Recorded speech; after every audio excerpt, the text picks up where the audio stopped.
Hello, my name is Anaí Peñosa, and we are going to be discussing parent-child relationships and their influence on our romantic relationships into adulthood.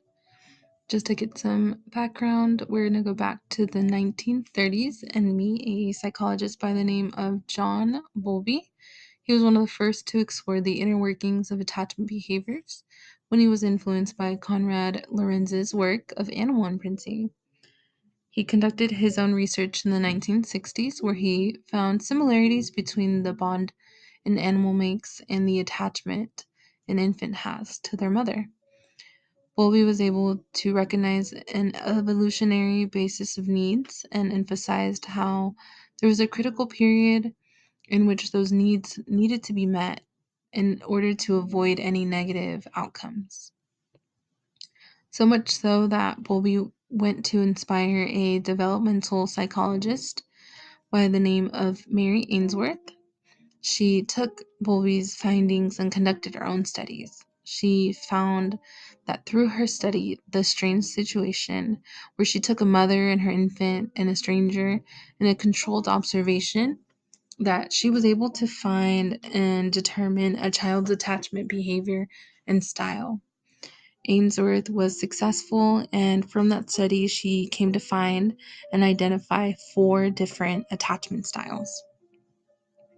And to discuss a little bit more about her study, The Strange Situation, it was done in 7 stages, each stage running about 3 minutes long, and so a total of 21 minutes per study. She would start off in stage 1 with the mother and her infant in a controlled observation room, and they'd be there together by themselves. At stage 2, she would introduce the stranger, and so the stranger would go into the room and be with the mother and her infant. At stage 3, the mother would then exit the room and leave the infant with the stranger. At stage 4, there was a reunion. The mother would re-enter the room and the stranger would leave. And at this point, Ainsworth would really take into account the child's reaction to this initial reunion. At stage 5, they would kind of repeat, but this time when the mother would leave, the child would be left alone and the stranger would not come into the room until stage 6. Once the return of the stranger, if the child needed to be consoled or comforted, they would be able to do so.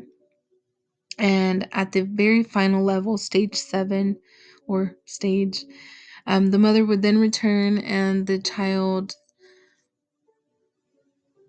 reunion behavior, the way that they acted or behaved at seeing their mother at the second time of being reunited, is what was really being observed.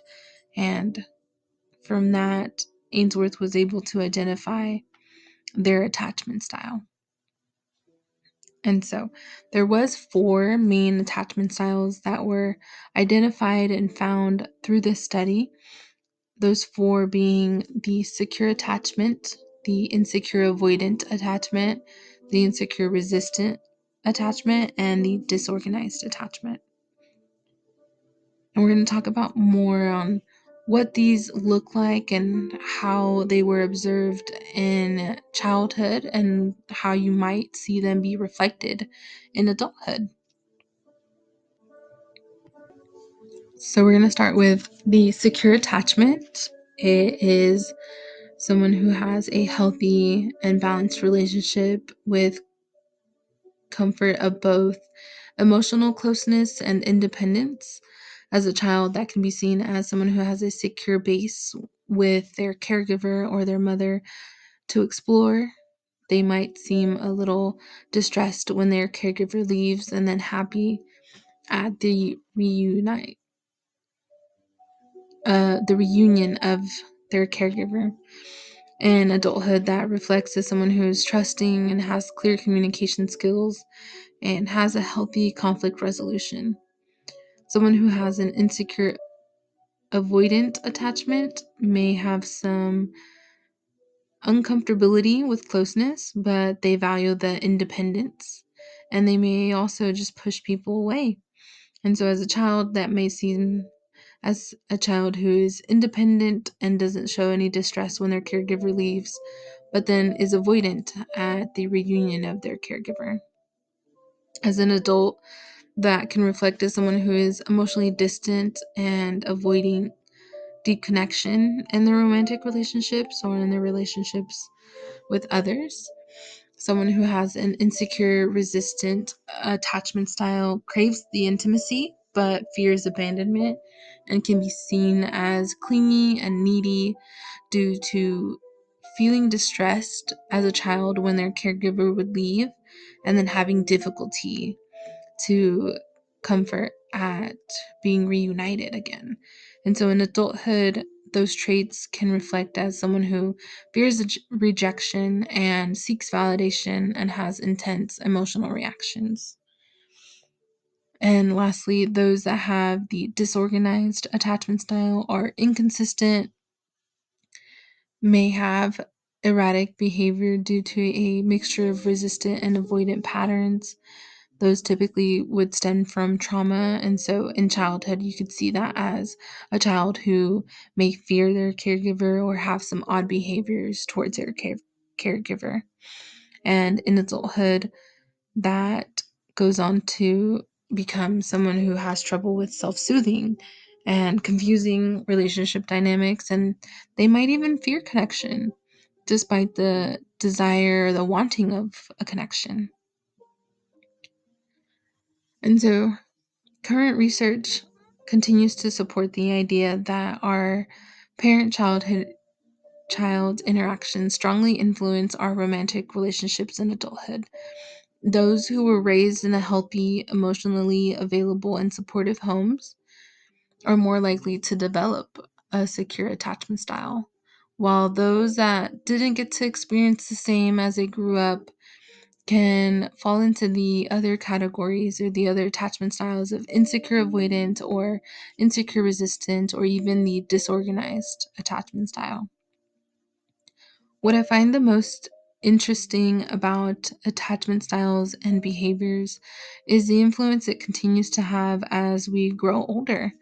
The influence by our parents or our family may decrease when we get romantically involved with someone, but then the interactions we have with them in those romantic relationships begin to influence our attachment style. And so, from these researches, it is predicted that based on our early years, those interactions affect our attachment security by the time we hit the age 25. And then there's an indirect contribution later in life at the age of 27 from both the romantic interactions and the attachment security. And so it's so interesting because there's always a stream of influence that can change and mold our attachment style from infancy into adulthood. And we're going to talk about some real life applications. I did get to speak with a friend in regards to her upbringing and her romantic relationships, and she was able to open up and tell me that she has had a history of feeling clingy and anxious in her relationship. And with more of her upbringing, we could see that that could stem from the inconsistency of an emotional available parent as she was an infant through her adolescence. And so now in her romantic relationship, she does have a partner who is not an insecure resistant attachment style person, but he is a insecure avoidant, and they have had some difficulty navigating in order to be able to form a secure attachment style. Now that they both have been in therapy and kind of talking, and it's been a little hard getting to a point in which both of them have that secure attachment style. And that's from our parent-child relationships. In contrast, a pastor grew up with emotionally available parents. He felt seen and supported, and he was always able to express himself with his parents, and that allowed him now in his adulthood to have a secure attachment style, from the influences from his parents to now even the influence of his wife and his marriage. They continue to have a secure and healthy marriage where they're able to communicate and there is transparency and vulnerability and emotional expression, not just on his end, but also on his wife's. And so it's so nice to see um, that he's in a good place where he has that secure attachment. And I think that, to conclude and just to reflect, even though our earliest experiences from infancy carry on into our adulthood, it does shape who we are in our relationships. I think that our attachment styles may be able to form in our childhood, but with recognition of what they are, we can work on it and we can shift it into a secure attachment if we're not there already. And so we may not be able to change the past, but it doesn't limit us on who we can become and how we choose to love and be loved. And thank you so much for listening. I hope that you were able to take something new from this, maybe recognize a pattern that you've noticed in your life. And like I stated, even though we can't change the past, there's no limit on who we can become and what we can change to have that secure attachment style so we can change the way that we love and that we are loved. So, thank you so much for listening.